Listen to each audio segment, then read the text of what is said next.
Summer holidays வந்தாச்சு, நம்ம GT Holidays வந்தாச்சு. GT Holidays, South India's #1 travel brand. மார்க்கெட்லயே கம்மி சேதாரத்துல இன்னும் 1% தள்ளுபடி கொடுப்போம். ஓகே, வைரநக கேரட்டுக்கு 5000 தள்ளுபடி கொடுப்போம். தள்ளுபடி திருவிழா.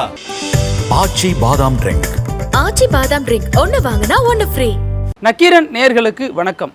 2022 டிசம்பர் 26 இந்த நாள் தமிழகத்தில் மிகப்பெரிய அதிர்வலைகளை ஏற்படுத்தின ஒரு நாள். வேங்கை வயலில் குடிநீர் தொட்டியில் மனித கழிவுகள் கலக்கப்பட்ட அந்த பிரச்சனைங்கிறது வேங்கை வயலை தாண்டி தமிழகம் முழுக்க எதிரொலித்த மிகப்பெரிய பிரச்சனையாக மாறினுச்சு. திமுக அரசுக்கு இது மிகப்பெரிய நெருக்கடியாகவும் மாறினுச்சு. இந்த நிலையில் இது வந்து கிட்டத்தட்ட 2 ஆண்டுகளுக்கு பிறகு தான் இதில் போலீஸார் வழக்கு பதிவு பண்ணாங்க. அப்புறம் சிபிசிஐடி உள்ளே வராங்க. இப்படின்னு பல நகர்வுகள் இந்த வழக்கில் அடுத்தடுத்து நடந்துக்கிட்டே வருது. இந்த நிலையில் தான் முரளிராஜா, முத்துகிருஷ்ணன், சுதர்சன் அப்படின்னு 3 பேர் மீது குற்றப்பத்திரிகை தாக்கல் செய்யப்பட்டது. அதற்கான ஆடியோக்கள்லாம் வெளியானுச்சு, மலம் கலக்கப்பட்ட மாதிரி வீடியோக்கள் வெளியானுச்சு, அப்புறம் அது பழைய வீடியோக்கள் சொல்லப்பட்டுச்சு. இப்படின்னு பல சர்ச்சைகள் இந்த விவகாரத்தை சுற்றி பேசப்பட்ட நிலையில் இவங்க 3 பேரும் சமீப காலமாக தலைமறைவாக இருந்ததாக சொல்லப்பட்டுச்சு. இதில் ஒருத்தர் காவலரும் கூட. இந்த நிலையில தான் இன்னைக்கு 3 பேருக்கும் வந்து ஜாமீன் கொடுக்கப்பட்டிருக்கு நீதிமன்றத்தால். இந்த விவகாரம் மறுபடியும் பல திருப்பங்களை ஏற்படுத்த போகுது அப்படின்னு சொல்லப்படுது. ஏன்னா திமுகவோட கூட்டணி கட்சிகளான விசிக உள்ளிட்ட கட்சிகள்லாம் கடுமையாக எதிர்த்தாங்க. இந்த ஒரு 3 பேரை நீங்கள் வந்து பண்ணுறது சரியில்லை, பாதிக்கப்பட்ட சமூகத்தையே குற்றவாளியாக மாற்றுறது ஏற்றுக்க முடியாதுன்னு திமுக அரசுக்கு நெருக்கடி கொடுத்தாங்க. அந்த பக்கம் திமுக அரசு இதில் உறுதியாகவே இருந்துச்சுன்னு சொல்ல முடியும். இந்த நேரத்தில் இதன் தொடர்பாக அடுத்த கட்ட அப்டேட் என்ன, இந்த 3 பேருக்கும் ஜாமீன் எப்படி வழங்கப்பட்டுச்சு, இதன் பின்னணி என்ன அப்படிங்கிற தொடர்பாக தலைமை நிருபரும் புதுக்கோட்டையில் இந்த விவகாரத்தை தொடர்ந்து ஃபாலோ பண்ணிட்டு வர திரு பகத்சிங் அவர்கள்ட்ட தொடர்பாக கேட்டோம். வணக்கம். வேங்கை வயல் விவகாரத்தில் அந்த குடிநீரில் மலம் கலந்ததாக சொல்லப்பட்ட சம்பவத்தில் குற்றம் சாட்டப்பட்ட 3 பேர் இதனால் வரைக்கும் தலைமறைவாக இருந்ததாக சொல்லப்பட்ட நிலையில் மார்ச் 11 இன்னைக்கு நீதிமன்றத்தில் ஆஜராயிருக்காங்க. அவங்களுக்கு பெயிலும் கிடைச்சிருக்கு. இதில் 20 விதமான விமர்சனங்கள்லாம் வந்துட்டு இருக்கு. அவங்களுக்கு எப்படி பெயில் கொடுத்தாங்க, சிபிசிஐடி நிறைய ஆதாரங்கள் கொடுத்தாங்களே அப்படிங்கிற மாதிரியும் வருது. இப்போ அவங்க குற்றவாளிகளே இல்லை அப்படிங்கிறது திமுக கூட்டணி கட்சிகளே பல இடங்களில் சொன்னது உறுதியாயிருக்கு அப்படிங்கிற மாதிரியும் இன்னொரு தரப்புல சொல்லப்பட்டு வருது. இது என்ன நடந்துச்சு, இது பின்னணி என்ன?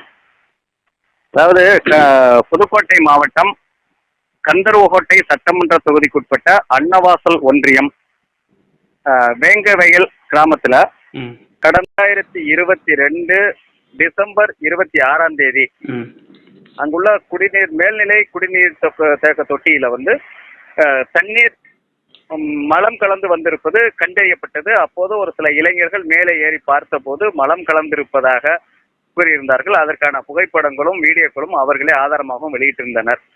இது அப்போது பரபரப்பாக பேசப்பட்டு வந்தது. அப்போதே அந்த தொகுதியினுடைய சட்டமன்ற உறுப்பினர் தோழர் எம் சின்னத்துறை அங்கே போய் பார்த்திருந்தாரு. உடனடியா தண்ணீரை சுத்தம் பண்ணி தண்ணீர் குடிநீர் உடனே வழங்கணும் அப்படிங்கிற கோரிக்கை வச்சிருந்தாரு.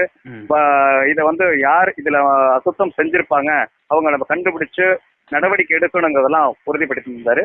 அப்ப சொல்லும் போது கூட இங்க வந்து எந்த விதமான அந்த அங்க இருக்கக்கூடிய இரு சமூகங்களுக்கு இடையே அங்க இருக்கக்கூடிய பல சமூகங்கள் இருக்காங்க. அந்த சமூகங்களுக்கு இடையே வேறுபாடுகளோ கருத்து வேறுபாடுகளோ இல்லைங்கிறதையும் உறுதிப்படுத்தியிருந்தாரு. ஆனால் அதுக்கு பிறகு வந்து அங்க வந்து இரட்டை கொலை முறை இருக்கு அப்படின்னா குற்றச்சாட்டுகள்லாம் பல தரப்புல இருந்து எழுதுச்சு. அது ஒரு பக்கம் போயிட்டதுனால அது அடங்கி போயிருக்குது. ஆனால் இன்னும் அந்த குற்றச்சாட்டுகளை வச்சுக்கிட்டு இருக்காங்க. ஆனால் இருந்தாலும் அது இல்லை அப்படிங்கிறத சொல்லிக்கிட்டே இருக்காங்க. இன்னும் அந்த மக்கள்கள் வந்து சொல்லிக்கிட்டு தான் இருக்கிறாங்க. இப்படியான சூழ்நிலையில தான் உள்ளூர் போலீசார் முதல்ல விசாரணை பண்ணாங்க. அதுக்கு பிறகு வந்து விசாரணை மாற்ற வேண்டும் என்ற கோரிக்கை எழுந்தது பட்சத்துல சிபிசிஐடிக்கு அந்த வழக்கு மாற்றப்பட்டது. சிபிசிஐடி போலீசார் தொடர்ந்து 750 நாட்களுக்கு மேல விசாரிச்சாங்க. விசாரணையில அறிவியல் பூர்வமாகத்தான் இது எல்லாத்தையும் கொண்டு வர வேண்டும் அப்படிங்கிற ஒரு இருந்ததுனால இவங்க வந்து அங்க கிடைச்சிருந்த தடயங்களை முதல்ல சோதனைக்கு எடுத்துக்கிட்டாங்க. அந்த பகுதியிலிருந்து செல்போன்கள் ஆய்வு செய்யப்பட்டிருக்குது. அந்த நேரத்துல பயன்படுத்தப்பட்ட செல்போன்கள், அவங்களுடைய குரல் பதிவுகள், வீடியோ போட்டோ ஆதாரங்கள் இது எல்லாமே சேகரிச்சிருக்காங்க. அப்ப அந்த நீர்த்தேக்க தொட்டியில தண்ணீர் இயக்குறது எவ்வளவு நேரம் இயக்கப்படும் அப்படிங்கிறதுக்கு அந்த தண்ணீர் தொட்டி 10,000 லிட்டர் கொள்ளளவுல அந்த தண்ணி தொட்டிக்கு எவ்வளவு நேரத்துல தண்ணீர் ஏற்றப்படுது அப்படிங்கிறதுக்கான அந்த மின்சாரம் பயன்படுத்துறதுக்கான மின் மீட்டர்களையும் ஆய்வுக்கு எடுத்துக்கிட்டாங்க. அதையுமே கலட்டி எடுத்திருக்கிறாங்க. மின் வாரியத்தையும் இது சாட்சியமா கொண்டு வந்து இப்படி தண்ணீர்ல இந்த மலம் தண்ணீர் கடந்தால் மிக அழுத்தமாக ஏறக்கூடியது. பல நாட்களுக்கு முன்பே அதுல மலம் கிடந்திருந்தால் அந்த மலம் கரைந்திருக்கும். ஆனால் இதுல கரையாமல் மேல மிதக்குது. அதனால அன்றைக்கு தான் இந்த மலம் போடப்பட்டிருக்குது அப்படிங்கறத முதல் கட்டமா அவங்க உறுதிப்படுத்துறாங்க சிபிசிஐடி போலீசார். உறுதிப்படுத்தினதோட அடுத்து வந்து இந்த சம்பவத்துல ஈடுபட்டதா அதே ஊரை சேர்ந்த போலீஸ்காரர் முரளிராஜா, முத்துகிருஷ்ணன், சுதர்சன் அப்படிங்கிற அந்த 3 இளைஞர்கள் தான் இதுல ஈடுபட்டிருக்காங்க அப்படின்னு சொல்லி அந்த அவங்களுடைய பல ஆதாரங்கள், குரல் பதிவு இது எல்லாமே ஆதாரமாகவும் காட்டி கடந்த ஜனவரி 24 புதுக்கோட்டை இருக்கக்கூடிய SC/ST நீதிமன்றத்துல குற்றப்பத்திரிகையும் தாக்கல் செஞ்சுட்டாங்க. இந்த குற்றப்பத்திரிகை தாக்கல் செய்யப்பட்ட பிறகு இது வந்து இல்ல, பாதிக்கப்பட்ட தரப்பையே குற்றவாளி ஆக்குறீங்க அப்படின்னு சொல்லி அந்த திமுகவுல கூட்டணி கட்சியில இருக்கக்கூடிய பலரும் எதிர்ப்புகள் தெரிவித்தாங்க. இந்த குற்றப்பத்திரிகையை ஏற்கக்கூடாதுன்னு நீதிமன்றத்திலையும் அவங்க வந்து பல்வேறு தரப்புல இருந்தும் மனுக்கள் தாக்கல் செஞ்சாங்க. அவங்களுடைய வழக்கறிஞர்கள் எல்லாம் போயிருந்தாங்க. ஆனால் அந்த சிபிசிஐடி போலீசார் கொடுத்திருந்த குற்றப்பத்திரிகையும் அதற்கான ஆதாரங்களையும் பார்த்த நீதி அதுல இருந்து வன்கொடுமை தடுப்பு சட்ட பிரிவுகள் இருந்து நீக்கிவிட்டது. அதனால் இது வந்து ஜேஎம் கோர்ட்டுக்கு மாத்திட்டாங்க. கடந்த பிப்ரவரி 6 ஜேஎம் கோர்ட்ல விசாரணைக்கு எடுத்துக்கிட்டது அன்னைக்கு தான் வந்து தேதி வந்து மார்ச் 11 விசாரணைக்கு வரும் அப்படின்னு அறிவிச்சிருந்தாங்க. அறிவிக்கும் போது அப்ப என்ன சொல்லியிருந்தாங்கன்னா, இந்த இதுல வந்து அவங்க 3 பேர் குற்றம் சாட்டப்பட்ட 3 பேரையும் நீதிமன்றத்தில் ஆஜர்படுத்தணும் அப்படின்னு சொல்லியிருந்தாங்க. இதனை அடுத்து இவங்களுக்கு வந்து இது சம்மன் கொடுக்கப்பட்டு இன்னைக்கு வரவழைக்கப்பட்டிருந்தாங்க. இதுக்கடையில வந்து பாத்தீங்கன்னா முரளிராஜா அப்படிங்கிற போலீஸ்காரர் வந்து பணிக்கு வரல. அவர் வேலை பார்த்துக்கிட்டு இருந்த காவல் நிலையத்துக்கு பணிக்கு போகல அப்படின்னு சொல்லி விட்டோடி நோட்டீஸையும் போலீசார் வந்து அவங்க வீட்டுல இருந்து ஒட்டி இருந்தாங்க. இந்த நிலையில் இன்னைக்கு 3 பேருமே ஆஜராயிருக்காங்க. ஆஜரானது இன்னைக்கு அவங்க ஜேஎம் கோர்ட்ல ஆஜராயிருந்தாங்க. ஆனால் அங்க நீதிபதி இல்லாததுனால உரிமையியல் நீதிமன்றத்துல இன்னைக்கு விசாரணைக்கு எடுத்துக்கிட்டு நாளைக்கு வர சொல்லியிருக்காங்க. நாளையில இருந்து வழக்கு தொடரும்னு சொல்லியிருக்காங்க. இதுக்கிடையில வந்து இன்னைக்கு வந்து அவங்களுக்கு 3 பேருக்குமே ஜாமீன் வழங்கி இருக்கிறாங்க.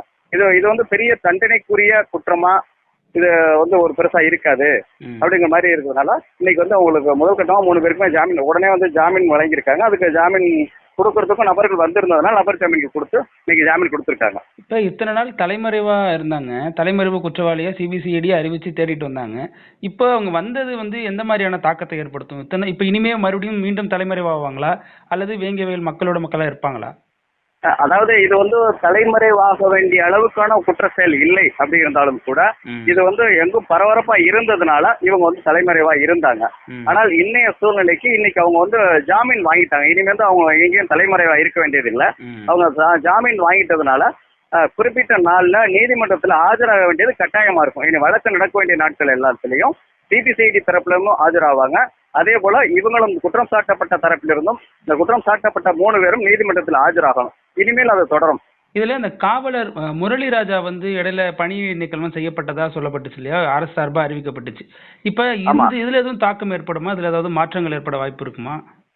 இப்போ இவர் வந்து இதுக்கு முன்னால வந்து இவர் அதனாலதான் காவல்துறையில இருந்து இவர் பணிக்கு வரல, இவர் பணியில இருக்கக்கூடிய அந்த காவல் நிலையத்துக்கு பணிக்கு வரலை அப்படிங்கிறதுக்காக குறிப்பிட்ட நாட்கள் வரல அப்படிங்கறதுனால விட்டோடி நோட்டீஸ் அப்படின்னு சொல்லிட்டு அவர் வீட்டுல வந்து ஒட்டினாங்க. அதாவது என்ன, பணிக்கு திரும்பவில்லை அப்படின்னு சொல்லி விட்டோடி நோட்டீஸ் ஒட்டினாங்க.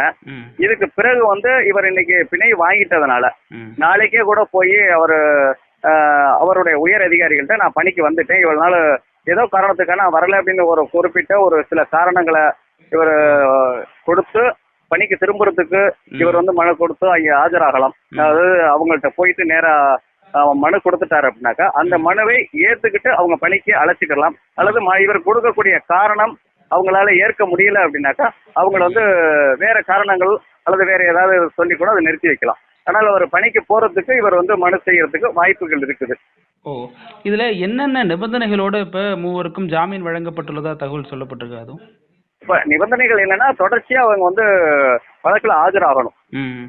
இனிமேல் வந்து எங்கேயும் தலைமறைவாக கூடாது, தொடர்ச்சியா வழக்கு விசாரணைக்கு வர்ற காலங்கள்ல இந்த இதுக்கு ஆஜராகணும் அப்படிங்கறது அவங்களுடைய நிபந்தனை. இப்ப வெளிவந்திருக்கு உங்களுக்கு அந்த பகுதி மக்கள் அல்லது அவர்களுக்கு எதிரின்னு சொல்லப்படுற நபர்களால எதுவும் ஆபத்து இருக்குமா? அதற்கு எதுவும் பாதுகாப்பு ஏற்பாடுகள் பண்ணப்பட்டு இருக்கா? அல்லது இது வந்து அந்த பகுதி மக்கள் அவங்க மனநிலை என்னவா இருக்கு? இப்ப இதுல வந்து ஒரு ஆபத்தை ஏற்படுத்தக்கூடிய ஒரு பெரிய மோதல்கள் இங்க வந்து எதுவும் நடக்கல. இப்ப இது நடந்திருக்கக்கூடிய ஒரு சம்பவம். இது வந்து இரு தரப்புக்கிடையே மோதல்கள் வரக்கூடிய அளவுக்கான எந்த விதமான சம்பவங்களும் இதுல நடக்கலைங்கிறதுனால இவங்களுக்குள்ள எந்த விதமான பாதிப்புகள் அடுத்தவர்களால இவங்களுக்கு பாதிப்பு வரும் அப்படிங்கறது இது அல்லது பாதுகாப்பு கொடுக்கணும் அப்படிங்கறதெல்லாம் ஒரு சம்பவம் நிகழக்கூடிய அளவுக்கு எல்லாம் இதுல இல்ல. இது இப்ப இவங்களே பாதுகாப்பா தான் இருக்கிறாங்க. இப்ப இவங்க கூடவே வந்து பாத்தீங்கன்னாக்கா அவங்க தரப்பு வழக்கு இன்னைக்கு நீதிமன்றத்துக்கு வரும்போது கூட 15-20க்கு மேற்பட்ட வழக்கறிஞர்களே வந்திருந்தாங்க. இவங்க தரப்பிற்காக வந்திருந்தாங்க. அதனால அவங்க பாதுகாப்பா தான் இருக்கிறாங்க. அந்த மாதிரியான மோதல் வரக்கூடிய அளவிற்கான சம்பவம் இந்த இதுல வந்து எதுவுமே இது வரைக்கும் நடக்கல. இப்ப இவங்க மூவர் தான் குற்றவாளி அப்படிங்கிற நிலைப்பாட்டுல தமிழக அரசு உறுதியா இருக்கு. அதே மாதிரி சிபிசிஐடியும் அந்த துணியில தான் அந்த வழக்கை நடத்திட்டு வருது. இப்ப ஜாமீன் கிடைச்சிருக்கிறது இவங்களுக்கான பின்னடைவா பார்க்கப்படுற நிலையில அடுத்த கட்ட நகர்வுங்கிறது எப்படி இருக்கும்?